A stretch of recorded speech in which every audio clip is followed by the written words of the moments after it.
Hello, welcome to the show today. We're glad you're spending some time with us. I'm Letitia Bush. And I'm Lenise Lagan. Thank you for looking in, especially on this rainy Tuesday. It is good to see you. If you are a victim of theft, we want to alert you to what Mobile County Sheriff deputies are working on right now. Investigators got their hands on nearly $80,000 worth of what they believe to be stolen property. Here are the pictures of what deputies are sorting through right now. You got weed trimmers, garden tools, lawn mowers, power washers, rims. We spoke directly to Sheriff Sam Cochran about the case. And the detectives now are in the process of trying to identify the owners of the property so we can return it to them. They'll do that through running the serial numbers and revealing reports. I'll tell you about the suspects deputies are linking the case to and why they are facing drug charges on Fox 10 News at 5. It is day 2 in the trial of a Louisiana man accused of killing a young boy in a car crash. It happened on Dawes Road in Mobile back in June 2012. Police say Edward Verner Jr. was driving drunk when he hit another car head-on. 3 people were in that car: Danielle Meadows, her boyfriend Aaron, and Danielle's 1-year-old son Brian. The little boy was life-flighted to USA Medical Center, where he later died. We'll continue to follow the case and let you know what happens. In the meantime, 54-year-old Melvin Hutchison is expected to learn his punishment next month. Yesterday, a jury found him guilty of criminally negligent homicide in the 2012 death of a bicyclist in Gulf Shores. The jury, however, found him not guilty of leaving the scene of an accident with injury or death. Hutchinson could face up to a year in jail at next month's sentencing. Well, today is a red letter day in the history of hiring for the Airbus assembly facility being built in Mobile. Yeah, the company has started advertising the first positions for hourly workers. Fox 10 News reporter Steve Alexander tells us what jobs the company is looking to fill. It's a huge milestone for the project. Airbus Human Resources Director Jennifer Ogle is talking about the first job postings for assembly line positions at the Airbus facility at Brookley. The positions include aircraft structure and installation mechanics to actually build the aircraft. Airbus is also looking for electricians and installers for cabin furnishings. Flooring, the cockpit, cargo doors, seating, and that kind of thing. The electrician, again, then is all, the installation of all the wiring in the cockpit, cabin. All of the hiring is done through AIDT, a division of the Alabama Department of Commerce. AIDT officials say there are about 40 positions being advertised right now. The starting pay is going to be $13 to $22 an hour based on your skills and experience and education. What does the training involve? If they are selected, they come into a 4-hour session to learn more about Airbus and the AIDT training process. And then after that, they go through 2 weeks of pre-employment training through AIDT, where their skills are assessed for compatibility with the positions that we have open. And once an applicant is offered the job, there's another step in the process.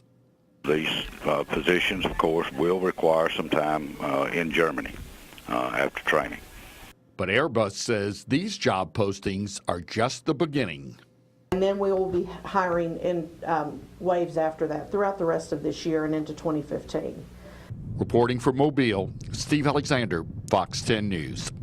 If you want to apply for these jobs, just log on to our website, fox10tv.com, and we will link you to the websites for AIDT and Airbus. You know, it's a good thing the hiring is getting started for the new assembly plant. Vietjet Air says it signed a deal to buy more than 90 A320 jets.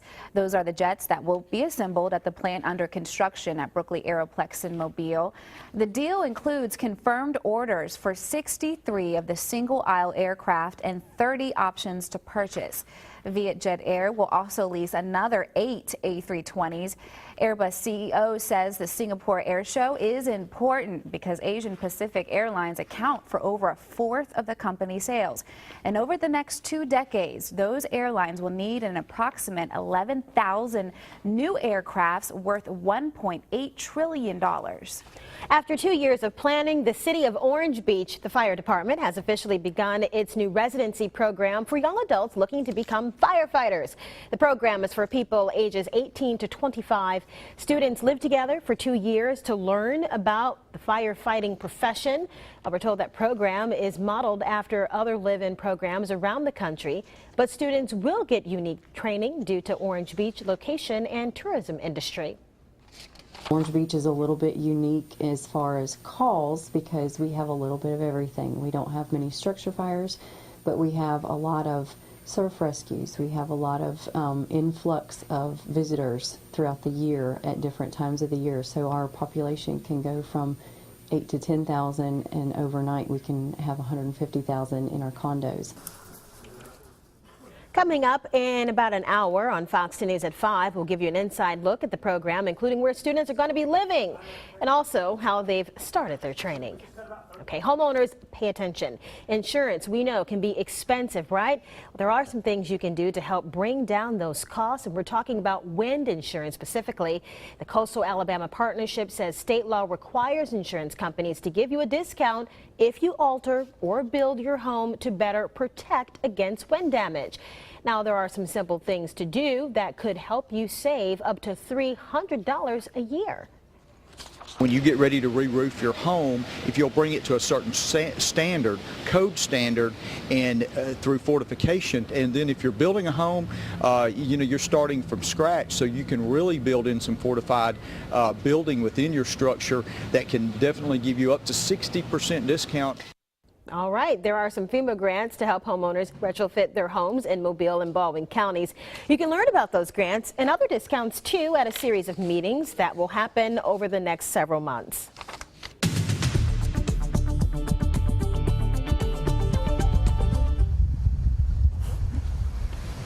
Fortunately, this is not in our area. This is in Huntsville, northern part of the state, where they've got some snow. And Chastity, all over Twitter today, I kept seeing people talking about the winter weather going to Atlanta. Right. I think we're just all fortunate, though, that we don't have to deal with this again, because that ice was something else. I think my heart skipped a beat when we started showing this video. I was like, that's not here. I was having flashbacks of what it was like. So that's Huntsville, Alabama. What's happening here?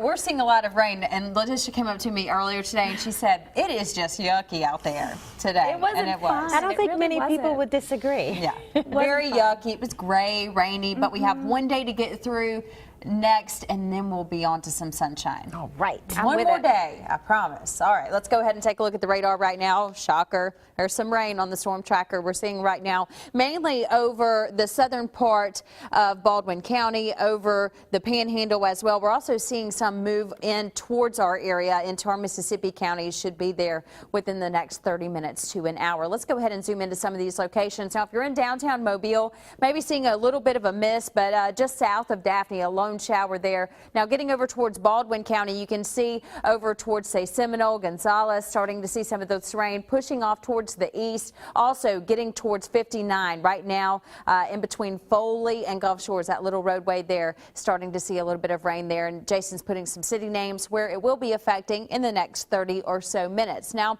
we're not seeing complete washouts, not seeing these heavy downpours out there with us, but it is just a nagging rain that we've seen pretty much all day today. Now, taking a look at the big picture, this is the regional satellite and radar, and you can see all the cloud cover across the area. I mentioned the gray skies out there. You can also see we have more to come. Now, take a look back towards Baton Rouge. Look at all this rain from New Orleans, Baton Rouge, even west of there. Rain, rain, rain. Now, a little bit north of there, you can see some different colors popping up there on the radar. Of course, that is winter precipitation. That's going to continue to push off to the north and east. So areas like Oxford, Birmingham, Atlanta, probably going to see more of that. Of course, we've been mentioning the winter weather advisories that they have up that way. Again, stressing for our area, we're just going to see rain for tonight, tomorrow morning, and then we should start to see it taper off as we move in towards tomorrow afternoon. Now, temperatures right now, they haven't been able to warm by much due to the cloud cover and the rain across the area. 41 in Mobile right now, 51 in Pensacola. We are seeing a good bit of a wind chill, especially in Mobile. It feels like 34 right now in Mobile. So very chilly out there, and we're having to deal with the rain on top of that. So just not a fun day out there for most of us. Looking at the wind chill all across the area, a little bit better towards Pensacola, feeling like 48 there, feeling like 50 degrees in Crestview. And the temperature trend, I like this graphic because you could see temperature really didn't go anywhere starting at noon until we finally got to the 4 o'clock hour where we went down to 41 degrees. Now we're going to take a look at your forecast for this evening, talk about those rain chances a little bit more as well as tomorrow, and we'll finally put some sunshine back in the forecast. I'll show you that in your 7-day in a few minutes.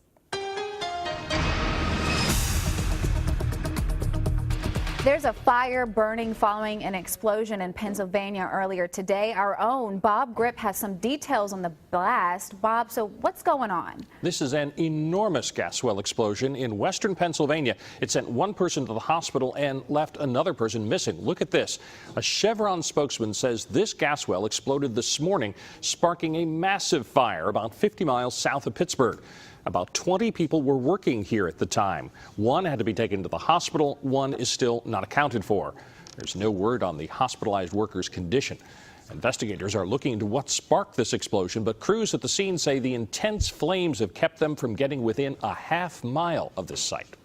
Up next on Fox 10 News, the president of France visits the White House today. He's in the country to talk about foreign policy with President Obama. There's also a personal issue. We're going to talk about that. Then, do you take an aspirin every day? It could help reduce the risk of getting ovarian cancer. We'll tell you how much it could lower the risk at 4:17. Well, a couple of minutes after that, a dream come true for a high school basketball team manager. He's got Down syndrome, and I tell you what, his team really got behind him on senior night. You're going to get a look. And at 4:25, find out what's new in entertainment. Movies and TV shows, old and new, are now up for grabs. Check out what you can find in stores. So stay with us because Fox 10 News is back in about 2.5 minutes.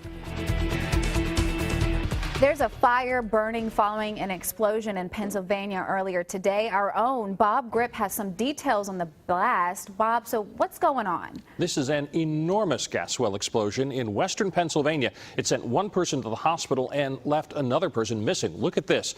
A Chevron spokesman says this gas well exploded this morning, sparking a massive fire about 50 miles south of Pittsburgh. About 20 people were working here at the time. One had to be taken to the hospital. One is still not accounted for. There's no word on the hospitalized worker's condition. Investigators are looking into what sparked this explosion, but crews at the scene say the intense flames have kept them from getting within a half mile of this site. Up next on Fox 10 News, the president of France visits the White House today. He's in the country to talk about foreign policy with President Obama. There's also a personal issue. We're going to talk about that. Then, do you take an aspirin every day? It could help reduce the risk of getting ovarian cancer. We'll tell you how much it could lower the risk at 4:17. Well, a couple of minutes after that, a dream come true for a high school basketball team manager.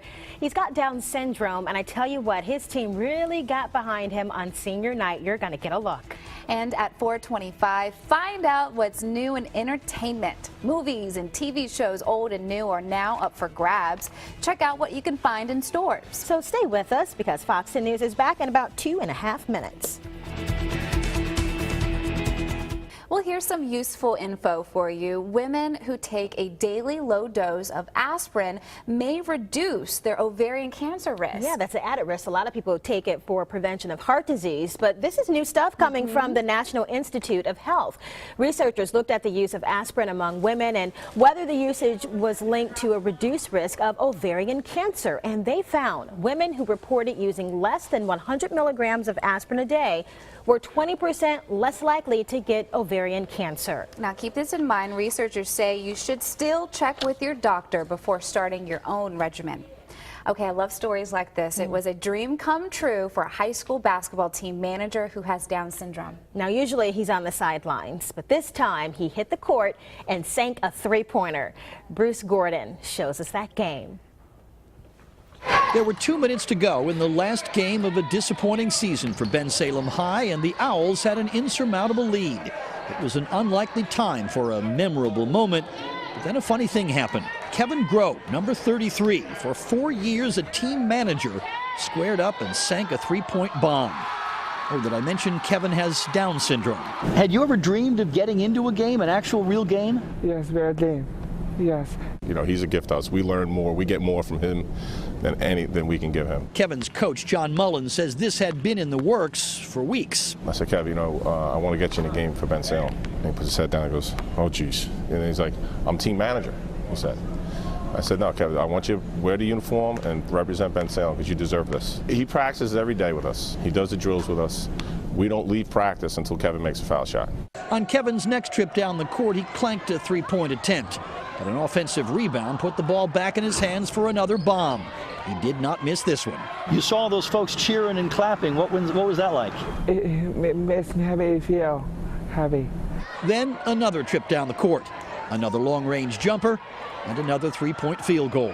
Kevin says he had long dreamed of a moment like this. Did you make all those shots in your dream? Yes. And then in real life? Yeah. Finally, with the clock ticking down, Kevin nailed another tray, his fourth of the game. His teammates, the guys for whom he had fetched water and snagged rebounds in practice, mobbed him. It was absolutely surreal. I felt like I was in a Disney movie. I just couldn't believe what was going on. Years from now, few will remember the final score of this game or Kevin Groh's exact point total. But maybe they'll remember the lesson they learned from a bunch of kids in an otherwise meaningless athletic contest. Given a chance, you never know what will happen. And that's all Kevin got is a chance, and he made the most of it. Saturday was senior day at Ben Salem. By tradition, senior players start. But there were 5 other Owl seniors in addition to Kevin.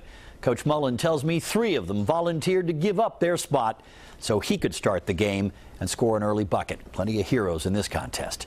In Philadelphia, I'm Bruce Gordon, Fox News.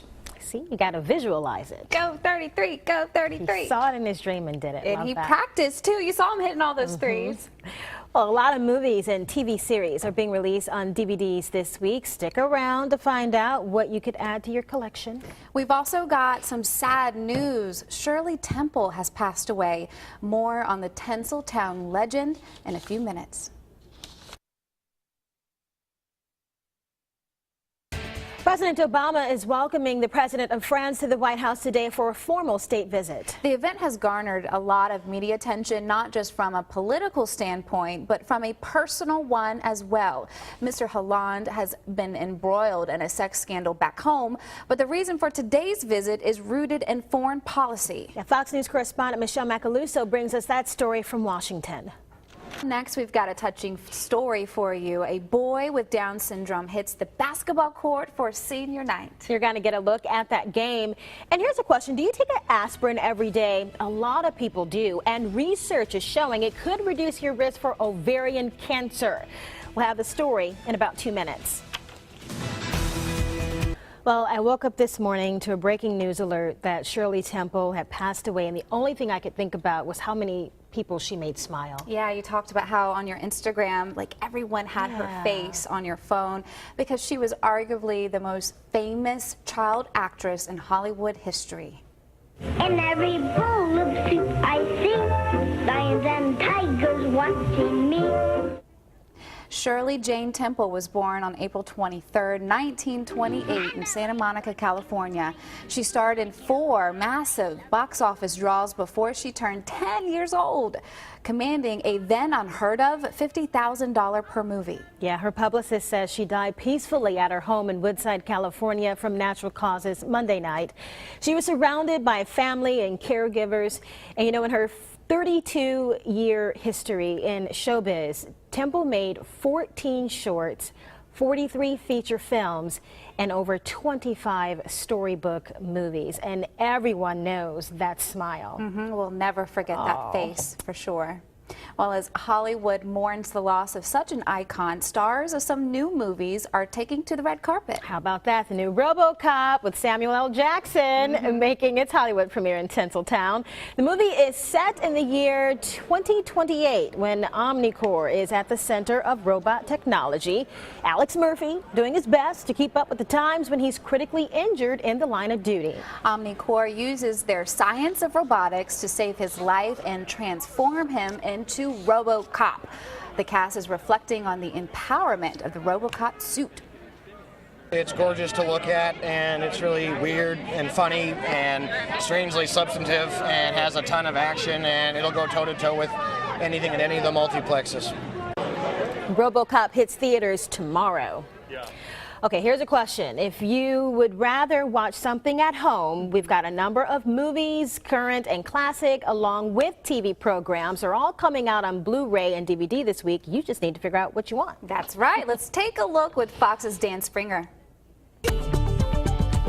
So I'm trying to keep a sunny disposition. That's why I have this bright orange blazer on, because outside it's so gray and I like your style. I like I'm trying that. to brighten it up a bit. Well, girl, you better pull out those bright colors for tomorrow, too. Oh, no. Going to be a little gray tomorrow, too. We're going to have some rain coming through, but sunshine is in the forecast. I know we all miss it. Get there. We miss that sun, right? Oh, no. You're brighten everything I'll be your up. She's our sunshine. sunshine. All right. Here's a look at what's going on out there. Okay, guys, we've got a lot more to tell you about today. Winter weather is moving into our north. Get a look at 452. Then charges have been dropped against a man accused in a club shooting. An update at 5:01. And at 5:06, a look at Mobile's finances. We're getting a look at a new budget plan. You'll get all those stories, but first. I just wanted to get down. You know, it was a scary feeling. You know, after that, I had to have patience. A matter of life and death for construction workers in Florida. An accident left them hanging from an interstate overpass. The details in a matter of minutes. A controversial trial continuing today in Jacksonville, Florida. Yeah, a teenager was shot and killed over loud music. I was glued to this trial all this morning, and a lot happened in court today, Bob, including the defendant taking the stand. That's true. The defense just rested in this case. Another day on the job turned into a life or death crisis for 4 construction workers in Florida. Yeah, they were working under an overpass on I-95, but without warning, the very structure they built to scale the bridge came crashing down. Fox's Alex DePrato has their story. Wow, bet they didn't go into work thinking that was going to happen. No. Alex DePrato giving us that story. All 3 workers, by the way, dangling from those ropes, were treated at the hospital, released in good condition. Good condition. The worker who fell is still in the hospital this afternoon. Doctors do expect him to survive. The cause of the collapse remains under investigation. All right, it's good to hear they are all okay. We're taking a quick break, but when we come back, it's a search for love. An artist is searching for the man of her dreams just in time for Valentine's Day, and she says she ran into him on the subway. Oh, okay. Well, don't go away. I want to hear this story. Well, like a lot of people, heart disease runs rampant in my family, which is why I've been wearing red all this month. And Fox 10 News is doing something too for heart disease awareness. This Valentine's Day, we want you to join us and show your heart some love. Yes, it's called Go Red Gulf Coast. It's a free heart screening event, including a blood pressure check, BMI, and cholesterol screening. A cardiologist, dietitian, and other health representatives will be on site. So it's Friday morning from 8 until 11. You've got several locations to choose from. Fox 10 Studios in Mobile, North Baldwin Infirmary in Bay Minette, and then Thomas Hospital in Fairhope. Now, if you're in or near Fairhope right now, you still have time to help give the gift of life tonight. A community blood drive is going on until 6 o'clock at the Fairhope Civic Center. Life South Community Blood Services says it needs all blood types, so get out and give a little bit if you can. All right.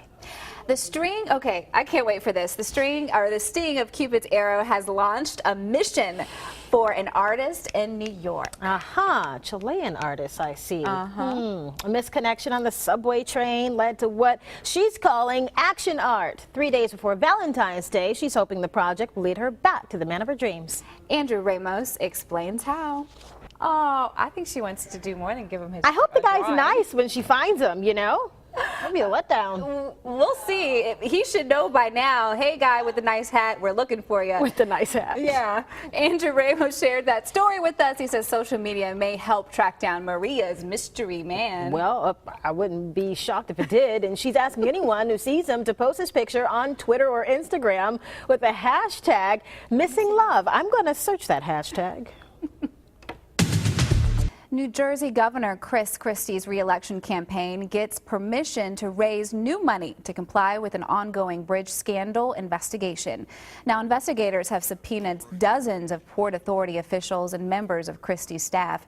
Christie himself has not been served. The governor's top appointees are suspected of orchestrating traffic jams on the George Washington Bridge as a form of political payback. Christie says he wasn't involved. Any money raised to fight the allegations but not used will have to be turned over to the state. A major storm is sweeping the southeast. Several inches of snow already piling up in North Alabama, and the National Weather Service warns of a historic threat to the Atlanta area. Fox News correspondent Jonathan Seri shows us folks are serious about heeding the warnings.